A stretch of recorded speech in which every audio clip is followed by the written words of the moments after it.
구약 성경 사무엘상 17장입니다. 31절에서 51절까지를 함께 읽겠습니다.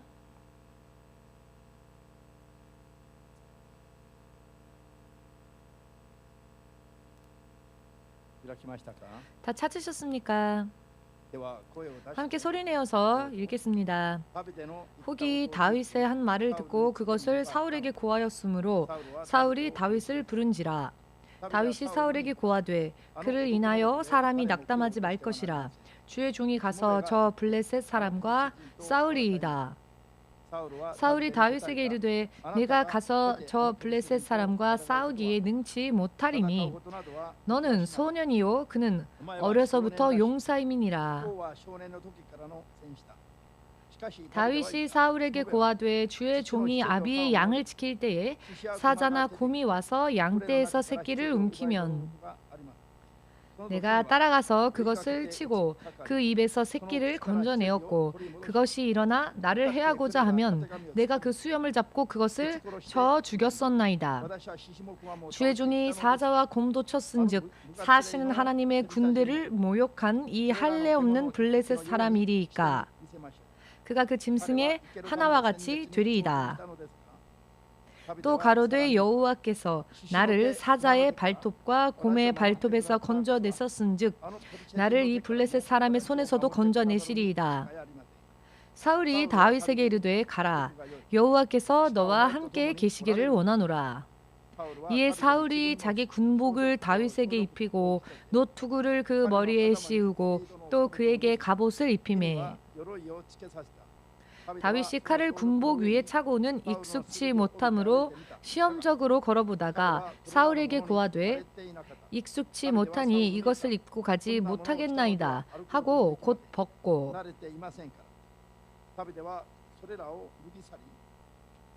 손에 막대기를 가지고 시내에서 매끄러운 돌 5을 골라서 자기 목자의 제구 곧 주머니에 넣고 손에 물매를 가지고 블레셋 사람에게로 나아가니라.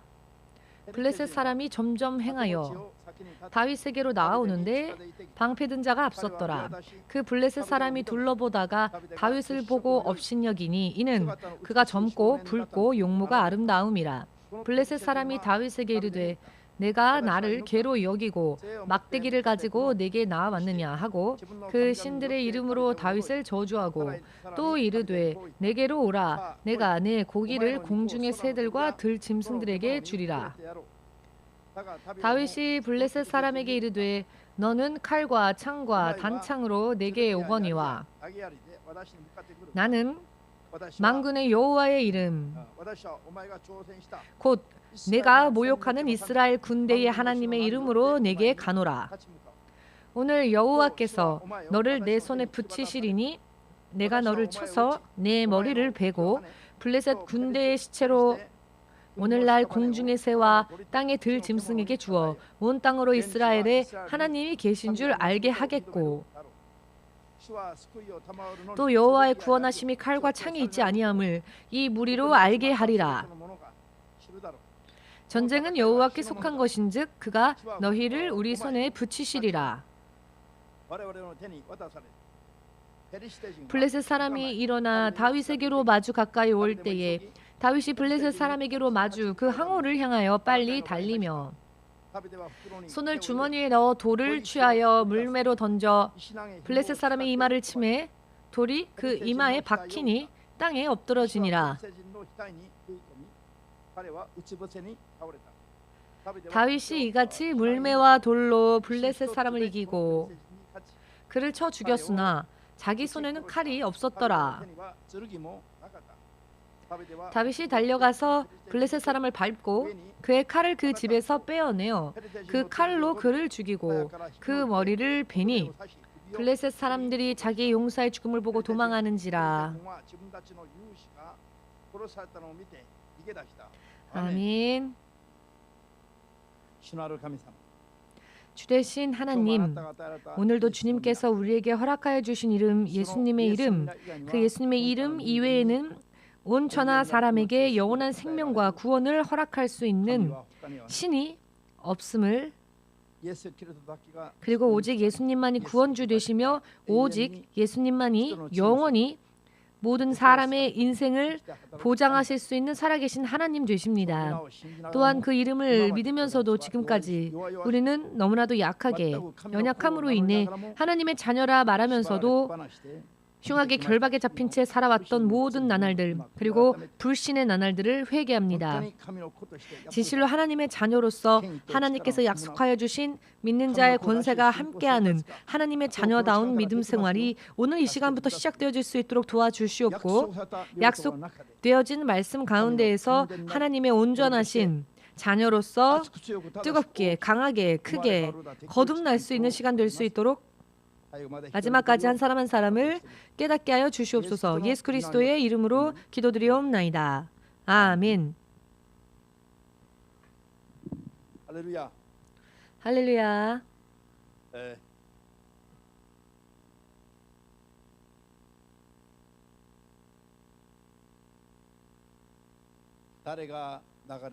누가 흐르는 요르단 강에 발을 내디딜 것인가?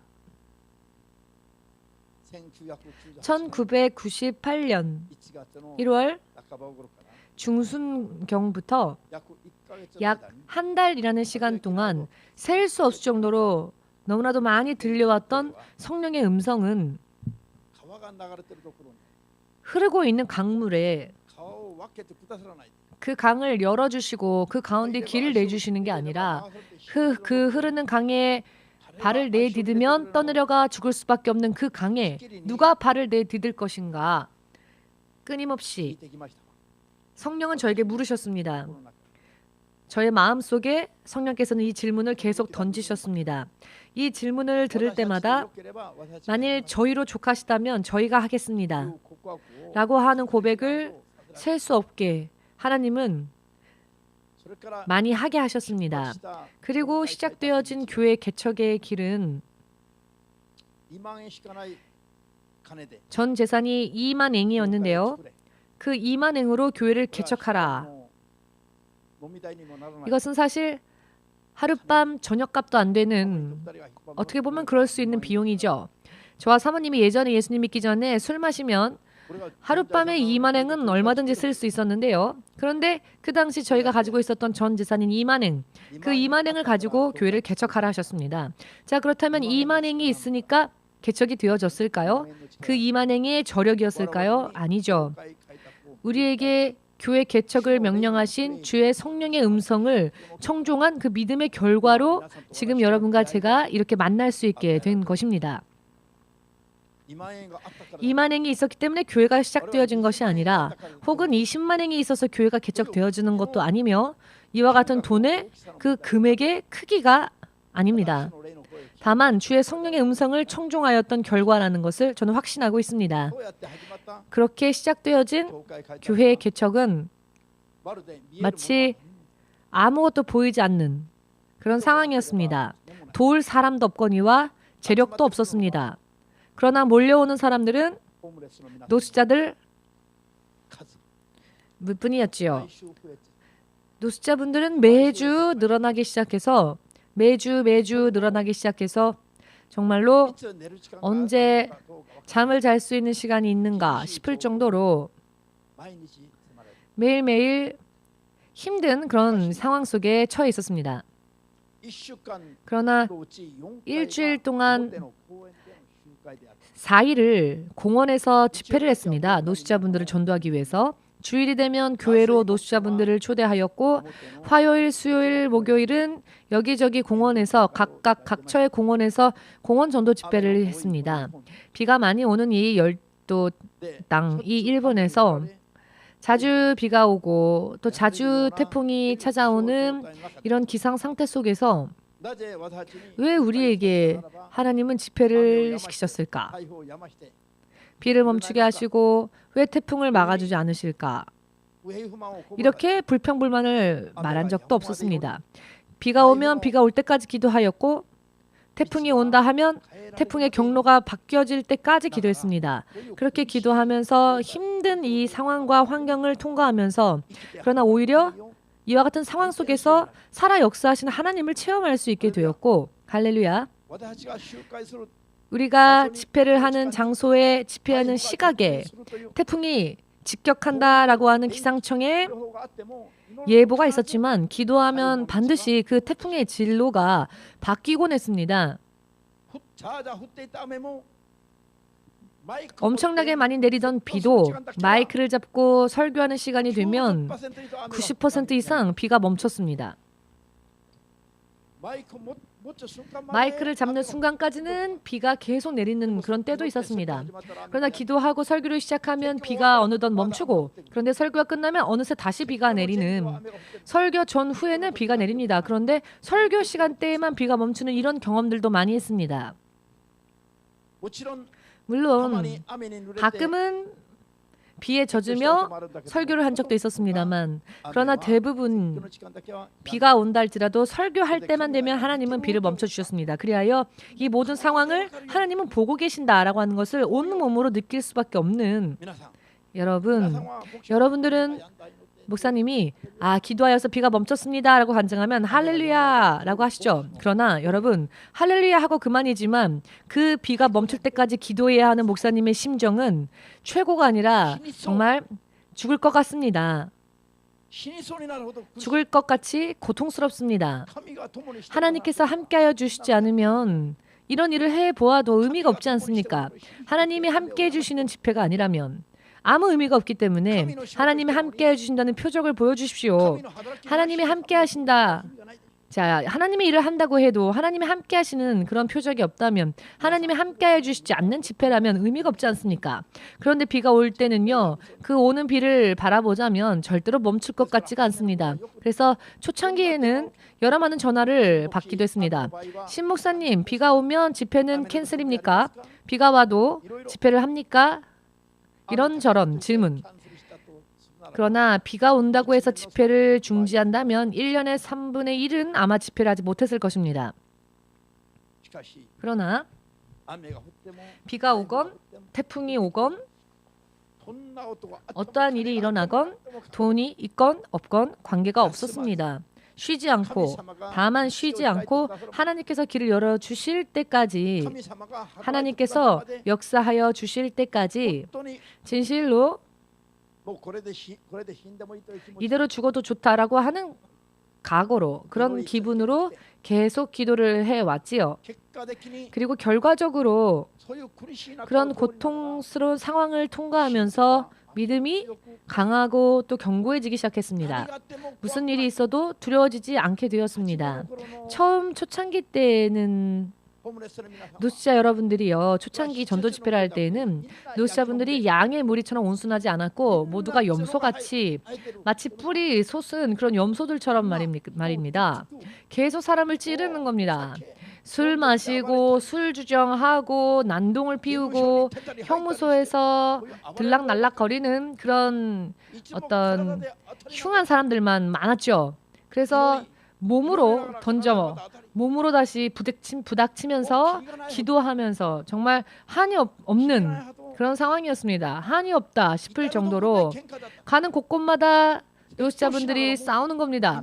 설교를 하더라도 설교를 하면서 마음속으로는 기도하지 않으면 안 되었습니다. 왜냐하면 긴 나무 하나를, 두꺼운 나뭇가지를 잘라와서는 설교하는 제 뒤를 어슬렁어슬렁거리는 노숙자들도 있었기 때문에 언제 뒤에서 저를 내려칠지 모르는 상황이었습니다.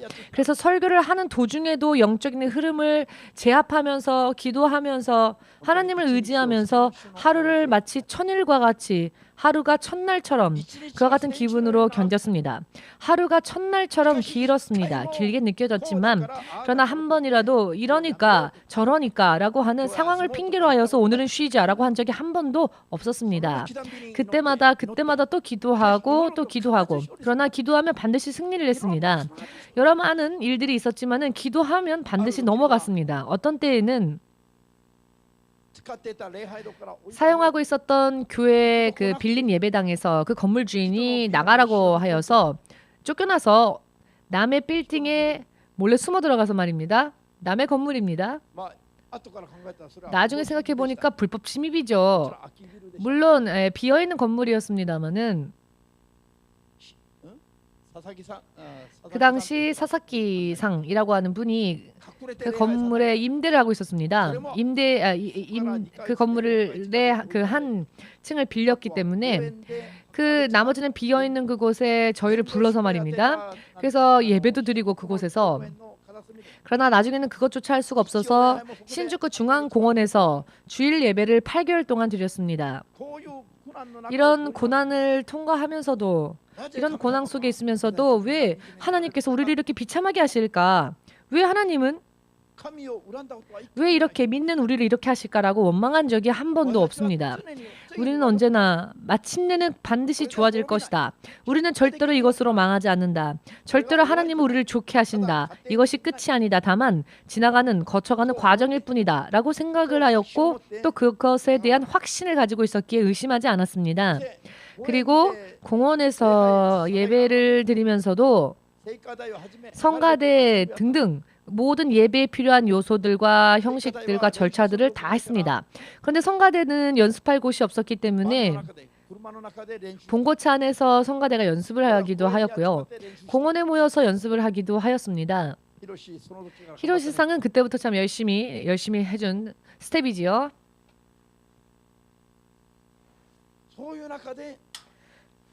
이런 상황 속에서 이런 시련의 하루하루를 낙담하진 않았습니다. 좌절하지 않았고 포기하지 않았습니다. 왜냐하면 절대로 주님이 함께 하시는 한 더 좋아질 것이다. 하나님의 약속이 반드시 실현되어지는 날이 정녕 올 것이다. 시련의 날, 고난의 날을 돌았지만 믿음은 더욱더 강하고 뜨겁고 견고해졌습니다. 예수님께서 말씀하시길 요한복음 13장 33절을 통하여 너희는 이 땅에서 환난을 만나게 되어 있다. 세상에서 환난을 만나게 되어 있으나 그러나 너희는 담대하라. 내가 보라 세상을 이기었노라. 이 말씀은 무엇을 의미하는 말씀일까요? 사람이 세상을 사는 동안에는 믿는 자도 믿지 않는 자도 세상에서 사는 동안에는요, 크리스찬이 되었다 할지라도 고통의 날을 만납니다. 그 상황 속에서 너희를 절대로 지킬 것이다. 너희는 나를 믿으면 절대 고난을 만나지 않을 것이다 라고는 예수님 말씀하지 않으셨습니다. 오히려 믿는 자를 향하여 너희는 세상에서 고난을 만나게 되어 있다라고 하셨습니다. 그러나 내가 세상을 이기었으니, 내가 세상을 이긴 모범을 보였으니 너희도 담대하라. 그리고 그 고난, 그 시련, 이 세상에 이기는, 세상을 이길 수 있는 믿음을 키워라 라는 말씀이시죠. 아멘 되십니까? 고난이 있을 때마다 내가 너희를 지켜주겠다라고 하지 않으시고, 고난을 만날 때마다 너희는 담대해져라, 강해져라, 환난과 시련을 이겨라 라고 하셨습니다. 예수님께서 바로 그렇게 하셨기 때문에 이와 같은 것을 우리가 확실하게 인식하지 않는 한 믿음 생활에 대하여서 오해를 하기 쉬워집니다. 오해를 하다 보니까 크리스찬들이 오해를 하니까 크리스찬임에도 불구하고 오히려 승리하지 못하는 사람들이 많은 것입니다. 실상은 크리스찬이라면 모두가 승리해야 하는데요. 그렇지 않지요. 승리하고 있는 크리스찬들보다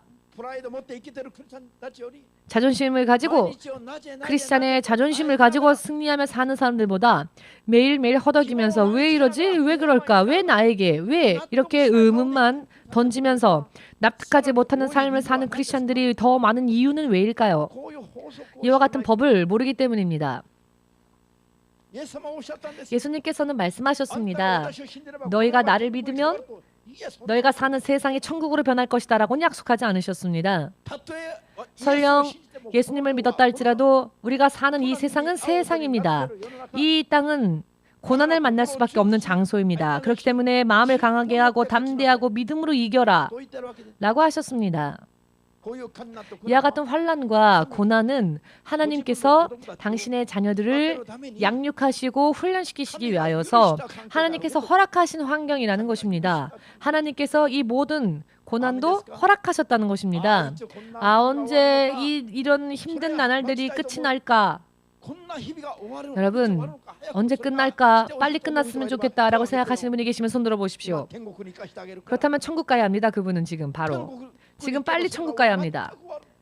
지금 천국 가면 모든 고난이 끝나죠. 즉 하나님의 나라에 들어가는 그 순간이 모든 고난에서 해방되는 날입니다. 그러나 우리가 육신을 입고 세상에 사는 동안에는 계속 밤이나 낮이나 이 세상의 모든 아픔과 고난은 계속되어집니다.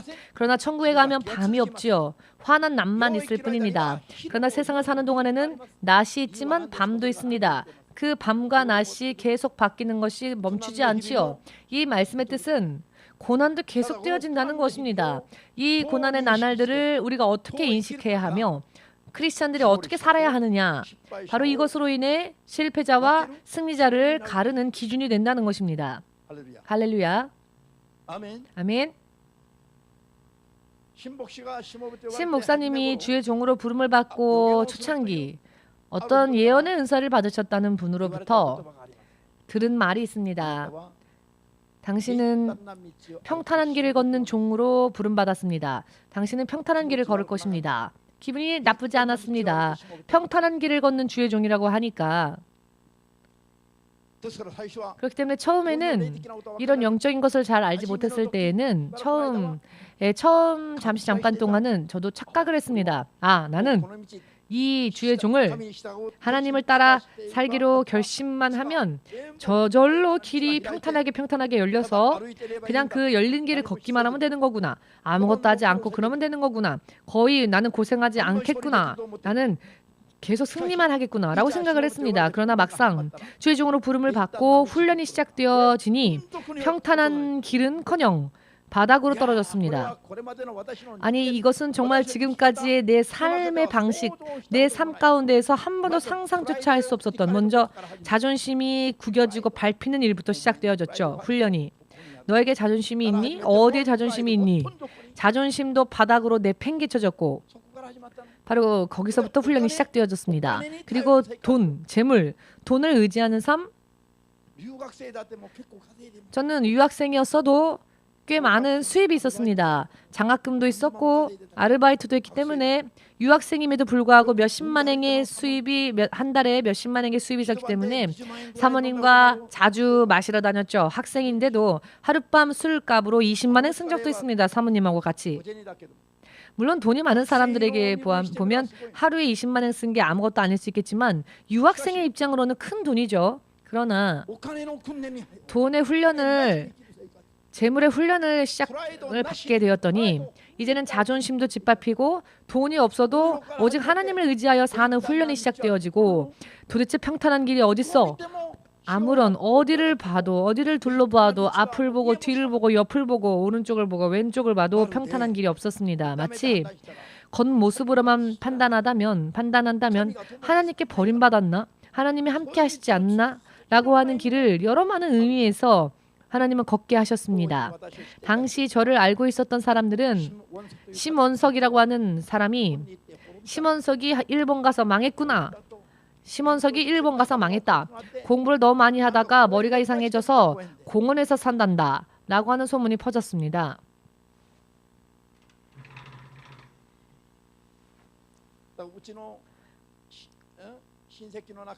저의 친척들 가운데서는 그러니까 너무 자녀를 공부시키지 말라, 자식들 너무 공부시키지 말라라는 이야기까지 나왔답니다. 너무 공부시키면 안 된다. 왜냐하면 친척들도 다 저를 선망했었는데요. 일본으로 가더니 돌아오지는 않고 자, 공원에서 살면서 망해서 한국으로 돌아올 체면도 서지 않으니까 완전 밑바닥으로 망해서 공원에서 지금 살고 있으니까 완전히 노숙자가 되어서 한국으로 돌아올 수도 없다. 이런 이야기까지 퍼졌습니다. 그런 상황 속에서 살아왔습니다. 그런데 사모님과 저는 단 한 번도, 단 하루도 믿음에 있어서는 의심이나 혹은 마음이 흔들리는 그런 일을 단 한 번도 하지 않았습니다. 마음은 항상 타오르고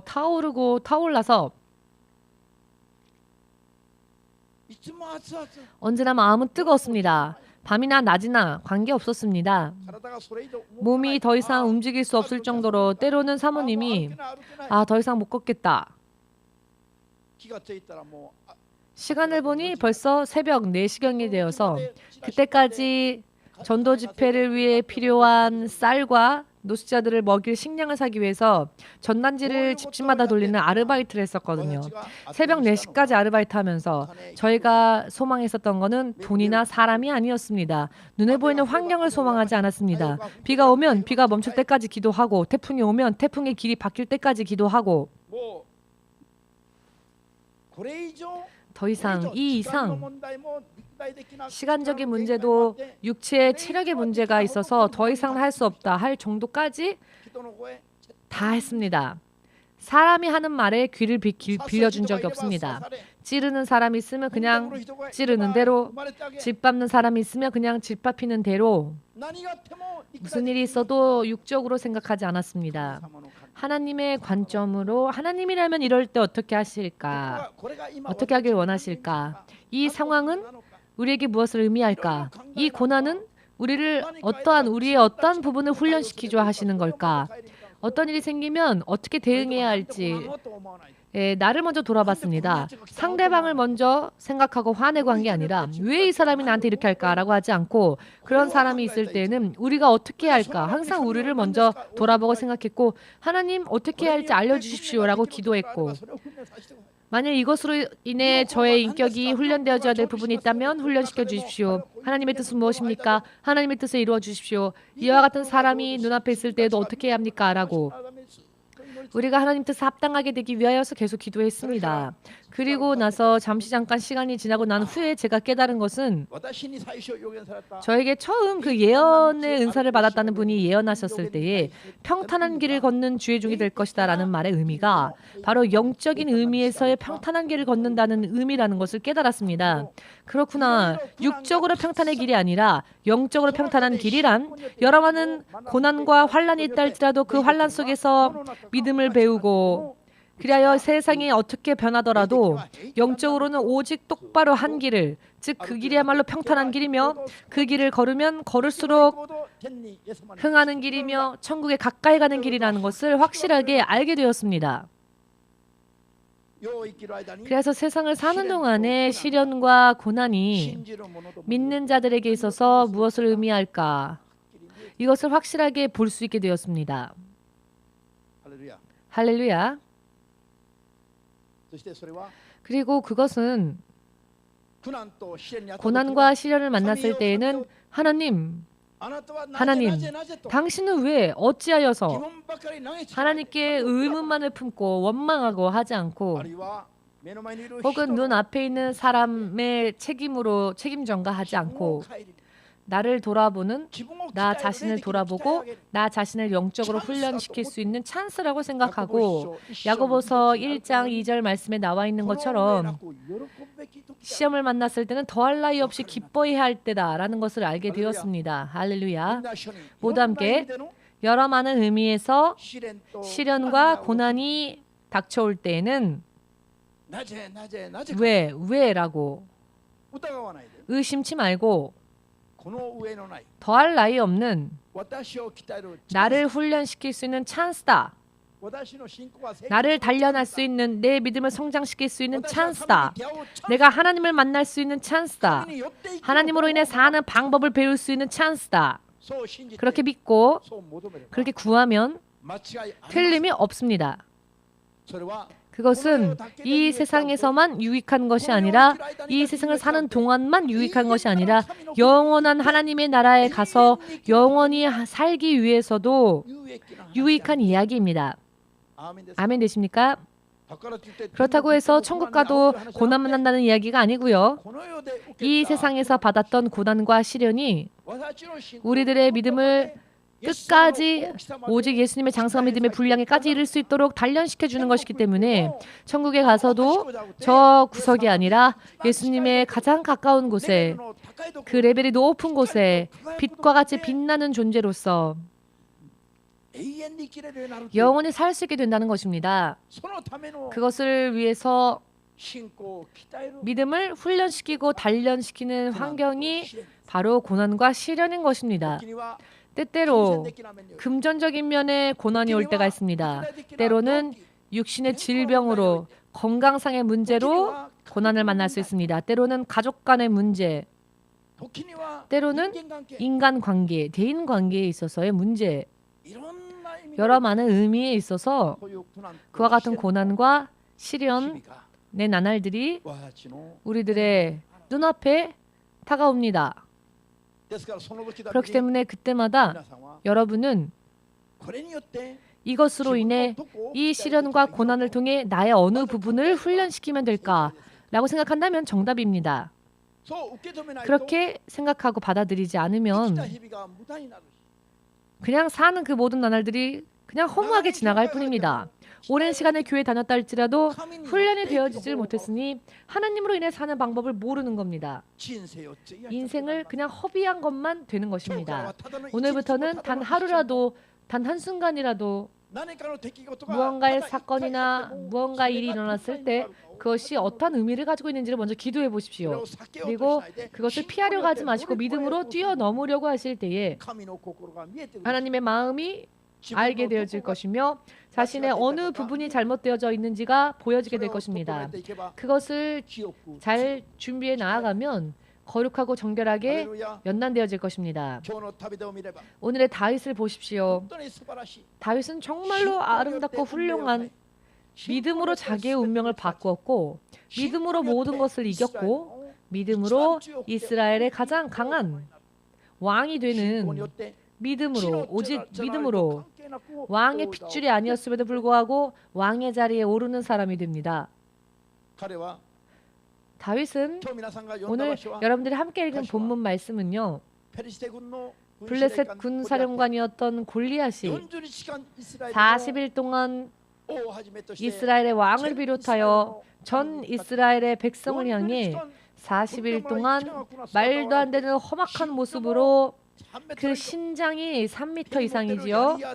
그가 들고 있었던 창이나 칼 등등은 다른 사람들은 들어 올릴 수도 없을 정도로 크고 또 무거운 것이었고, 이런 무기를 무장하고 이런 무기로 무장하고 40일 동안 이스라엘 앞에 저가 나타났을 때 이스라엘의 왕이었던 사울을 비롯하여 이스라엘의 전 군사들도 백성들도 모두가 두려움에 빠졌고 골리앗 앞에 나서는 사람이 한 명도 없었습니다.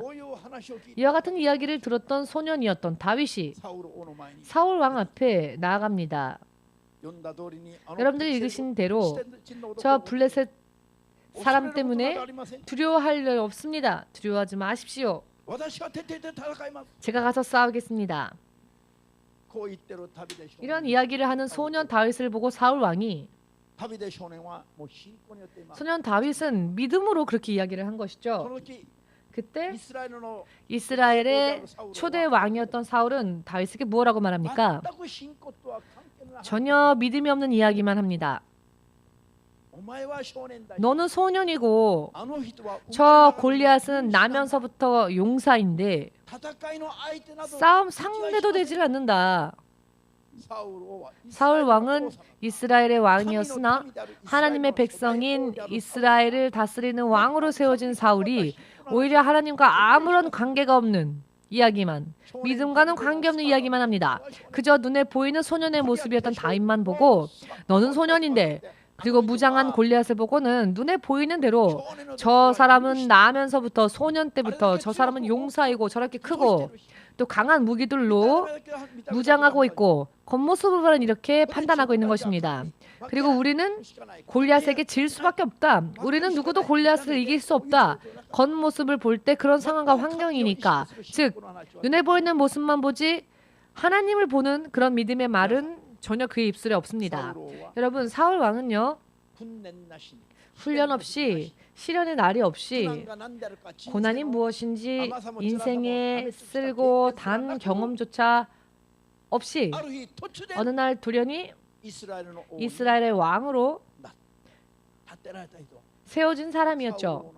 그 사람이 바로 사울입니다. 훈련, 시련 없이, 믿음의 훈련 없이, 믿음의 단련 없이 이스라엘의 왕으로 세워졌으나 하나님의 명령이 주어지면 그것을 지키고 끝까지 지킬 수 있는 믿음이, 그러니 단련되어져 있지 않으니 믿음이 없죠. 믿음을 훈련하고 단련할 시간이 없는 채 간단하게 출세하면 나중에 힘이 듭니다. 하나님의 말씀대로 하나님을 의지하여 사는 믿음이 경험이 없고 체험이 없으니까요. 모두 함께 고백해 봅시다. 고난과 시련 없이 구하고자 하는 것을 손에 넣으면 절대로 좋지 않다. 아멘 되십니까? 설령 이스라엘의 왕의 자리에 앉았다 할지라도 그것은 오히려 절대로 좋지 않다는 것이 이렇게 판명이 되어졌죠. 아무런 훈련 없이 고난 없이 순식간에 이스라엘의 왕이 되었으나 믿음으로 사는 성장기가 없었기 때문에, 믿음의 성장기, 즉 믿음이 훈련되어지고 단련되어지는 성장기가 없었기 때문에 갑작스레 왕이 되기는 했으나 너무나 간단하게 그 왕의 자리에서 내려오게 되었죠. 왜냐하면 믿음으로 사는 힘이 그에게 없었기 때문입니다. 영적인 체질은 약한 상태였고 이스라엘의 왕이 전 국민을 이끌어가야 할 이스라엘의 왕이 블레셋 용사였던 군사령관이었던 골리앗 한 사람을 대항할 용기도 믿음도 전혀 없었습니다. 다만 골리앗이 나타나면 두려워서 벌벌 떨 뿐이었죠. 여러분,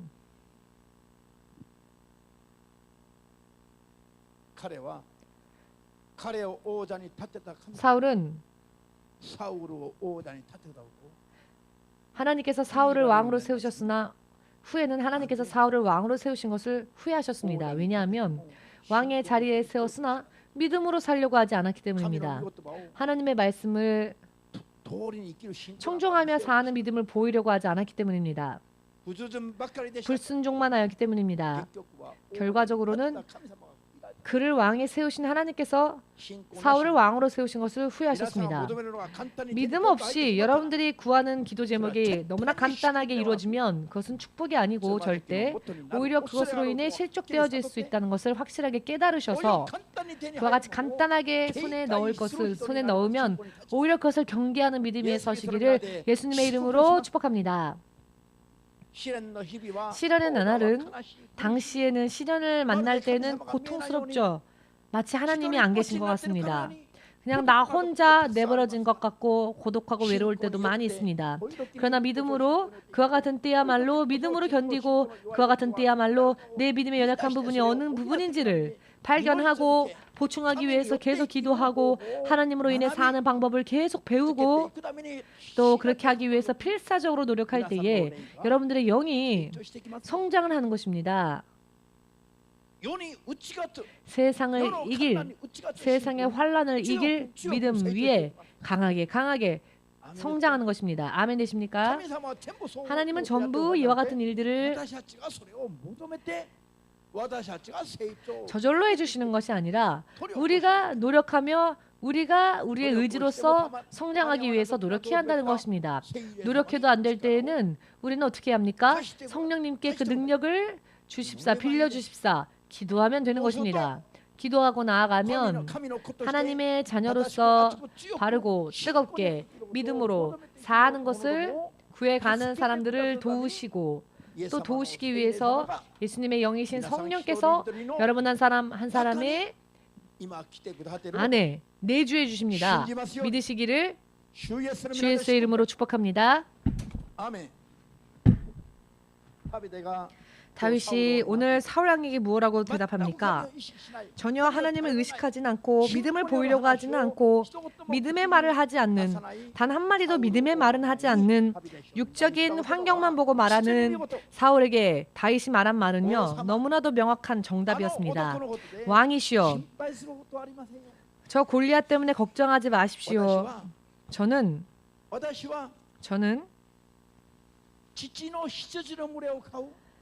아버지의 양의 무리를 치는 목동이었습니다.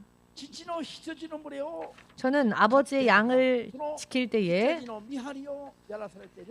그 아버지의 양을 지킬 때에는 때때로 사자가 나타날 때도 있고 때때로는 곰이 나타나서 그 양의 무리를 움키려고 합니다. 그러면 내가 따라가서 절대로 울고 불고 하지 않고 아빠 어디 있어요 하지 않고 말입니다.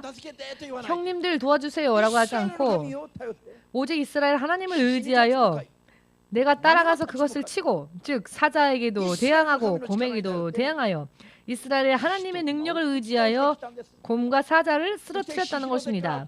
그리하여 그 손에서 양의 무리를 사자의 발톱에서 곰의 발톱에서 그 새끼를 건져내었다는 것입니다. 저 블레셋 사람도 그 사자와 곰과 같이 제가 저를 쓰러뜨리겠습니다. 이게 얼마나 훌륭한 믿음의 발언입니까? 지금까지 이런 훈련을 받아왔기 때문에 곰을 만나도 사자를 만나도 하나님을 의지하면 이길 수 있다는 경험이 있었고 훈련이 있었기 때문에 그런 고난의 시련의 나날들이 있었기 때문에 이와 같은 체험과 경험을 하여 하나님을 의지하면 사자나 곰이 온다 할지라도 이길 수 있다는 것을 그가 체험했기 때문에 여느 때와 마찬가지로 제가 사자의 발톱과 곰의 발톱에서 하나님이 나를 구해주셨던 것처럼 블레셋 사람의 손에서도 하나님이 나를 건져내실 터이니 내가 저를 칠 것이다 라고 말하는 겁니다. 그는 소년이었지만 몇십 년을 산 사울보다도 그 믿음이 더 성장해 있음을 알 수 있습니다. 그 이유는 다윗은 어릴 때부터 그와 같은 환경 속에서 자라났기 때문입니다. 사무엘상 16장을 읽어보시면은 다윗은 이새의 8번째 막내 아들로 태어났습니다. 8번째로 태어난 막내 아들이었습니다. 이새의 막내 아들이었고 그 아버지였던 이새 그리고 그 위에 7명의 형들도 모두가 집으로 돌아가서 함께 식사를 하려고 할 때에 막내였던 다윗은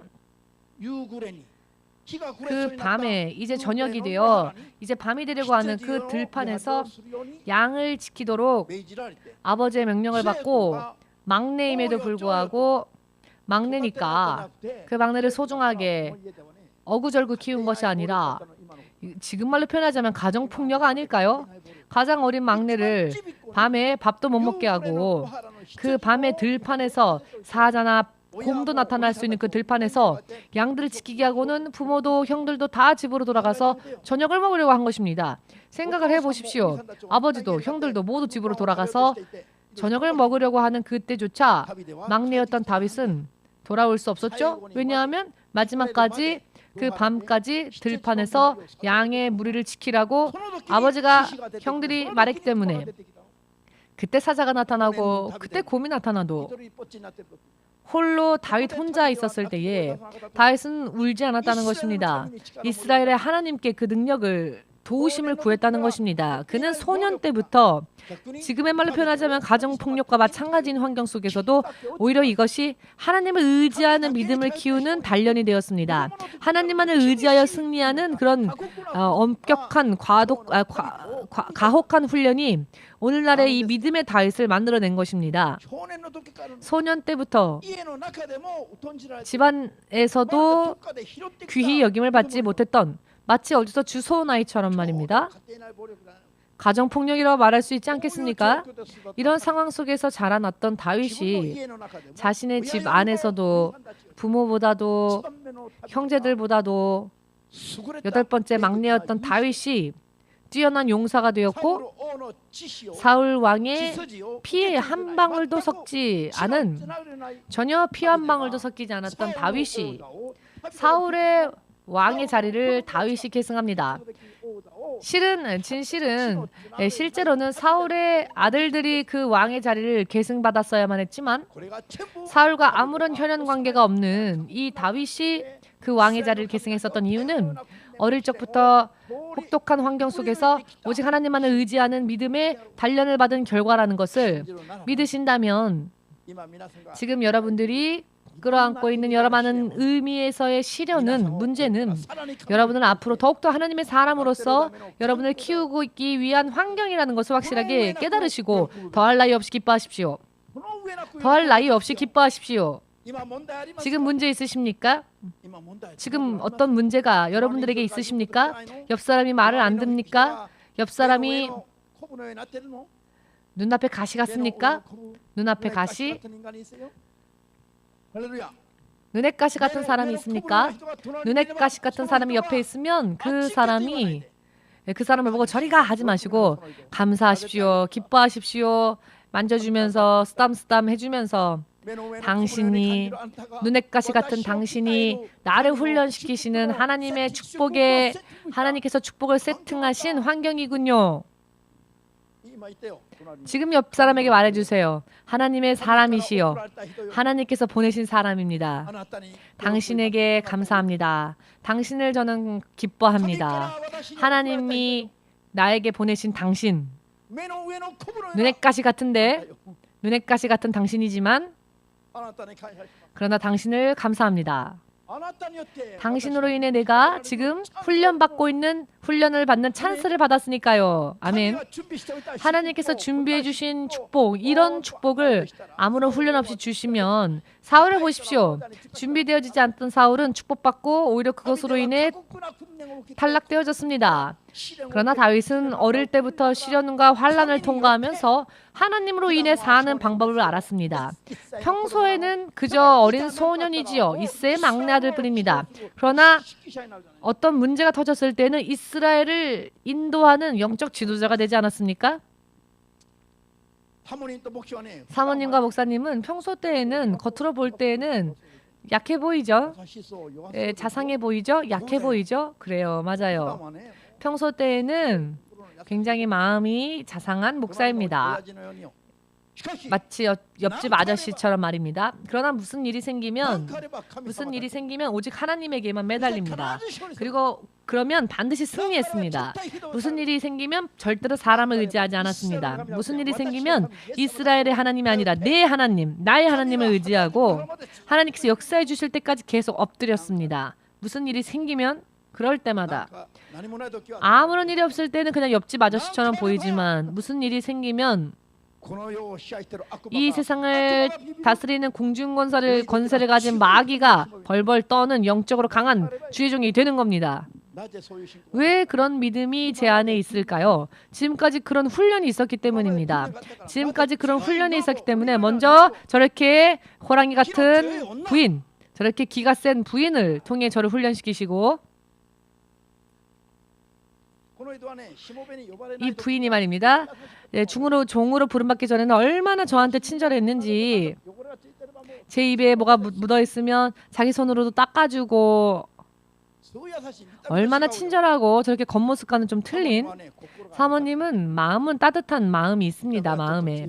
다만 겉으로 볼 때는 얼마나 기가 세 보입니까? 그런데 기는 세지만 마음은 다정합니다. 마음은 다정해요. 그래서 입에 뭐가 묻어있으면 또 닦아주고 싸운 적이 없었습니다. 그런데 주의 종으로 부름받고 난 뒤에 이 부인이 이 여자가 나를 찌르고 눈에 가시가 되는 겁니다. 무슨 일이 생기면 나를 꾹꾹 찌르는 겁니다.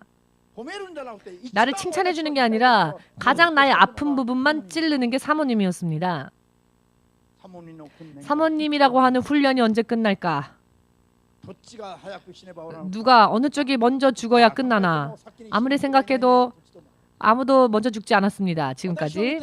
저를 봐도 지금 안 죽을 것 같고 사모님을 봐도 절대로 하나님이 이 사명을 주었기 때문에 도중에 갑자기 하나님이 죽음을 허락하지 않으실 것 같고 그럼요 끝까지 가야 되는구나 둘이.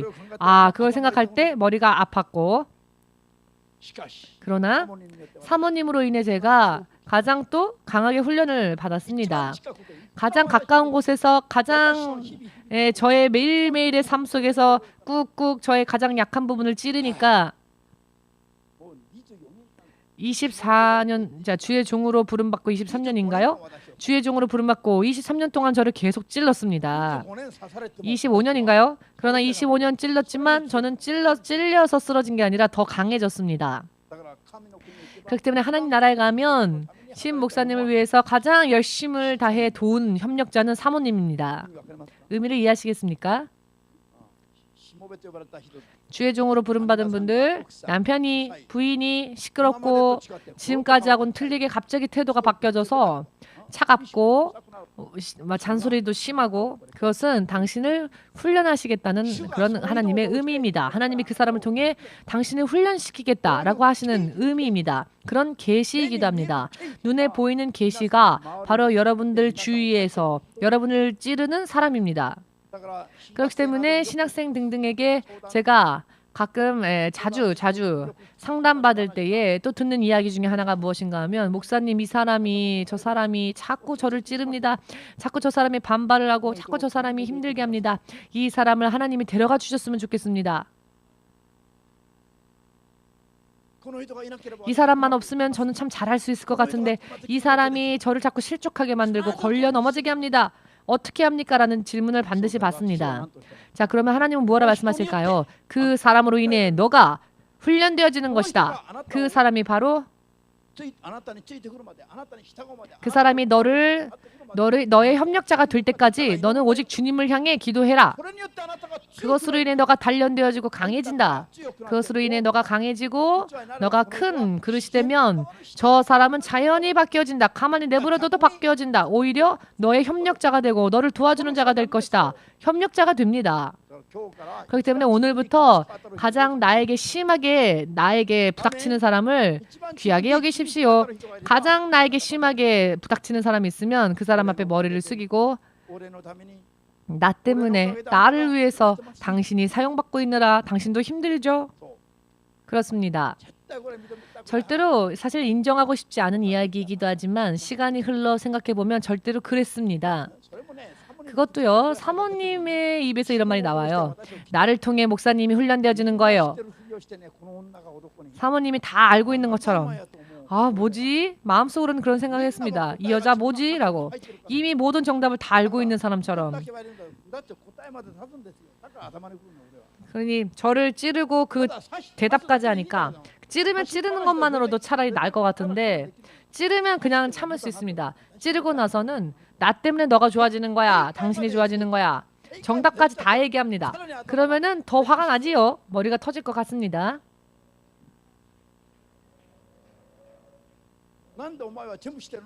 그래 넌 다 알고 있구나. 나도 기도하고 있는데 왜 일일이 그렇게 자꾸 나를 찌르냐. 일일이 잔소리 좀 하지 마라. 그때는 이해가 안 됐습니다. 이 여자만 없으면 내가 목회를 아주 순조롭게 할 수 있을 것 같았습니다. 그러나 주님께서 절대로 이 여자를 저에게서 걷어가지 않으셨습니다. 언제나 항상 그곳에 있었습니다. 이 이유를 목사님이 이해할 때까지 몇 년이나 시간이 걸렸습니다. 몇 년이나 시간이 지나갈 때까지 심하게 싸움이 많았습니다. 싸움이 점점 그 횟수가 잦아들고 줄어들면서 목사님의 그릇이 점점 조금씩 준비되어지게 되었다는 것이죠. 아멘 되십니까? 절대로 육의 생각으로는 정말 싫어질 정도로 하나님께서는 가만히 계시기만 하시고 하나님 왜 가만히 계실까요? 너가 바뀌어야 되니까. 너가 바뀌면 상대방도 바뀐다. 상대방을 바꾸면 나도 바뀔 것 같죠? 아닙니다. 상대방을 바꾸고 싶으면 내가 바뀌어줘야 한다는 겁니다. 내가 바뀌면 환경과 문제는 자연히 풀린다는 것입니다. 아멘 되십니까? 하나님의 목적은 환경과 상황을 바꿔주시는 게 아니라 하나님의 목적은 그 환경과 상황을 통해 바로 당신을 키우시고 그 믿음을 단련시키시는 데 하나님의 관심이 있으십니다. 지금 생각해도 화가 나는데 지금 생각해도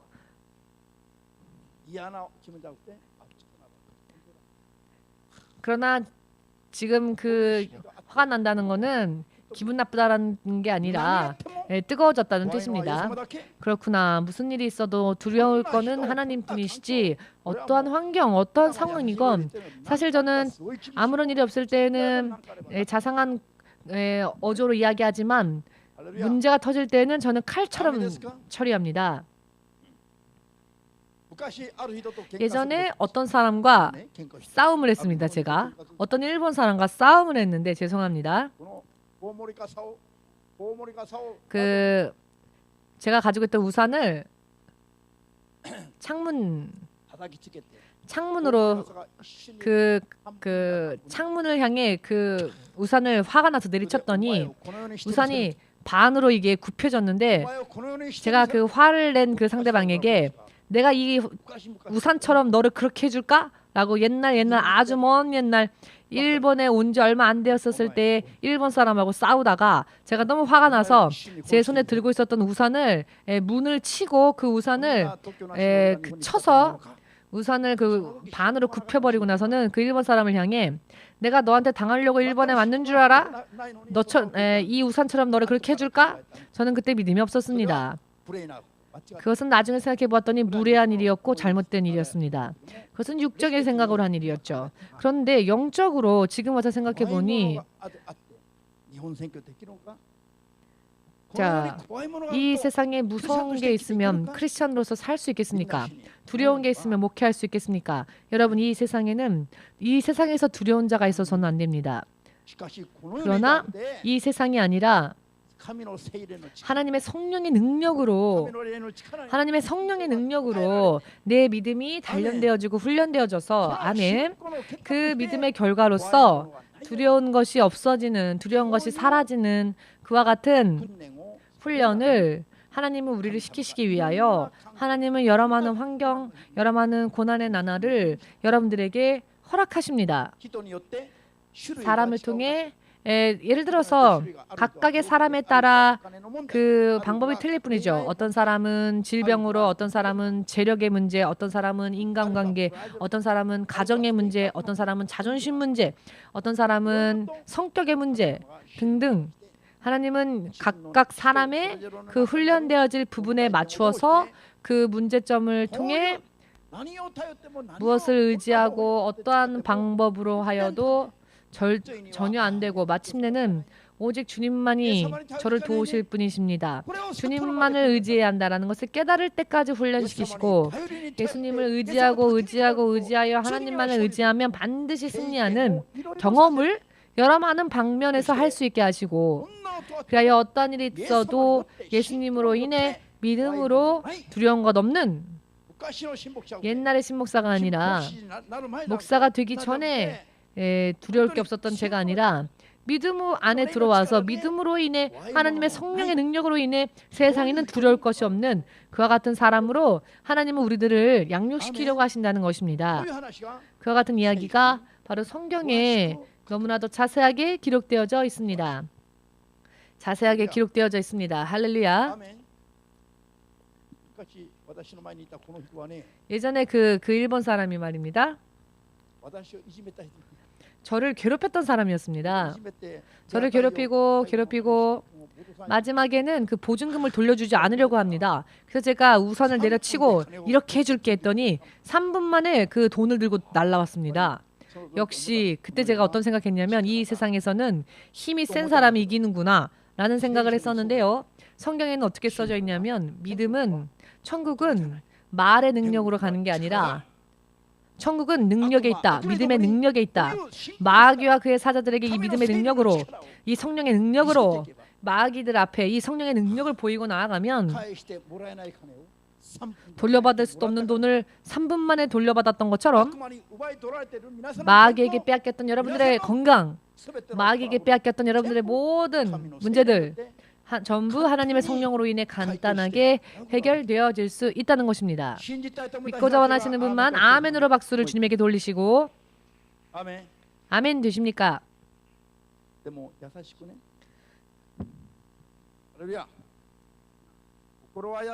그러나 마음은 부드럽게, 그러나 믿음은 강하게, 마음은 부드럽게, 모두 함께 마음은 부드럽게, 믿음은 강하게, 엄하게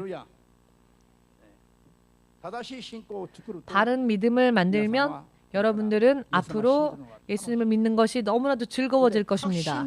또한 확신에 차게 될 것입니다. 아멘.